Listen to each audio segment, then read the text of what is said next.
আজকে আমি তোমাদেরকে বানিয়ে দেখাবো খুব কম তেলে পরোটা আর পরোটার সাথে তরকারি। যেটা তোমরা অনায়াসে বাড়িতে বানিয়ে খেতে পারো। অনেকে আমার ভিডিওগুলো পছন্দ করো, যেহেতু খুব কম তেলে রান্না করি, তার জন্য thank you so much. Pressure কুকারে প্রথমে জল নিয়েছি, কিছুটা জলটা বসিয়ে দিয়েছি। তার মধ্যে এর মধ্যে দিয়ে দিলাম নুন দেওয়ার পরে তারপরে কিছুক্ষণ পরে দিয়ে দিলাম পাঁচফোড়ন। এবার আমি কেটে রেখেছিলাম আলু, পেঁয়াজ, গাজর, তোমরা এর মধ্যে বিনসও দিতে পারো, ক্যাপসিকামও দিতে পারো, আর কাঁচা লঙ্কা।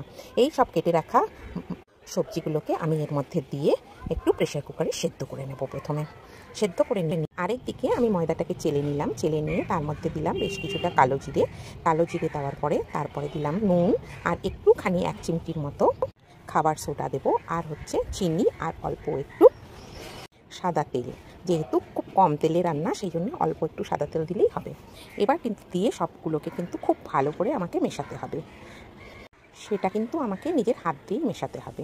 ভালো করে হাত দিয়ে মিশিয়ে নেওয়ার পরে উষ্ণ গরম জল আলাদা করে গ্লাসে রেখে দিয়েছিলাম। এবার সেইটাকে ভালো করে আমি মেখে নিলাম। মেখে যখন মাখা কমপ্লিট হয়ে গেল, তখন আবার সেটাকে 10-15 মিনিটের মতো চাপা দিয়ে আমি রেখে দেবো। তার কারণ কিছুক্ষণ আরও মেখে চাপা দেওয়া থাকলে পরোটাগুলো খুব সুন্দর হবে।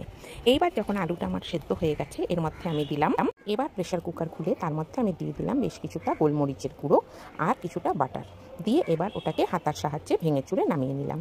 তৈরি হয়ে গেল আমার তরকারি। আর এর মধ্যে কিচ্ছু দেবো না। যদি আমার কাছে ধনে পাতা থাকতো তবে কিন্তু তোমরা সেটাও দিতে পারো, সেটাও খুব সুন্দরভাবে ধনে পাতা দিলে সুন্দর একটা গন্ধ বেরোয়। এই যে আমার ডোটা তৈরি হয়ে গেছিলো, সেই ডোটাকে কিন্তু এবার আবার আমি বেশ কিছুক্ষণ মেখে নেব। মেখে নিয়ে তারপরে পরোটাটাও কিন্তু আমি ময়দা দিয়ে বা আটা দিয়ে বেলে নেব। তেল কোনো ব্যবহার আমি এখানেও করছি না। তারপরে এরপরে যদি তোমার মনে হয় যে তুমি অল্প তেল দিয়ে ভাজবে, তুমি অল্প তেল দিতে পারো, বা তুমি যদি একটু গ্যাসটা কমিয়ে করো, তাও তুমি ব্রাশের সাহায্যেও এই পরোটাগুলো বানিয়ে নিতে পারো। গ্যাসটা থাকবে খুব লো ফ্লেমে আর একটু টাইম নেবে। গ্যাসটাকে কিন্তু কোনোভাবেই বাড়াবে না, তবে কিন্তু পরোটাগুলো সব পুড়ে যাবে। তো এইভাবে দেখবে একদিন করে দারুণ সুস্বাদু টেস্টি একটা পরোটা হয়ে যাবে। তোমার তেলটা খুব কম দিয়ে তুমি খুব সুস্বাদু পরোটা করে ফেলতে পারবে। এটা সকালের আর বিকেলের জলখাবার হিসাবেও ব্যবহার করতে পারো, বা রাতের ডিনার হিসাবেও খেতে পারো। দারুণ টেস্টি হবে খেতে।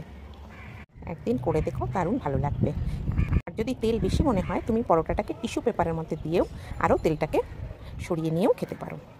কিন্তু সেটা মনে হয় না সমস্যা হবে। টিস্যু পেপার ছাড়াও যা তেল থাকবে এইটুকু কোনো প্রবলেম হবে না। এইভাবে তৈরি করে টিফিন বানাতে পারো তোমরা।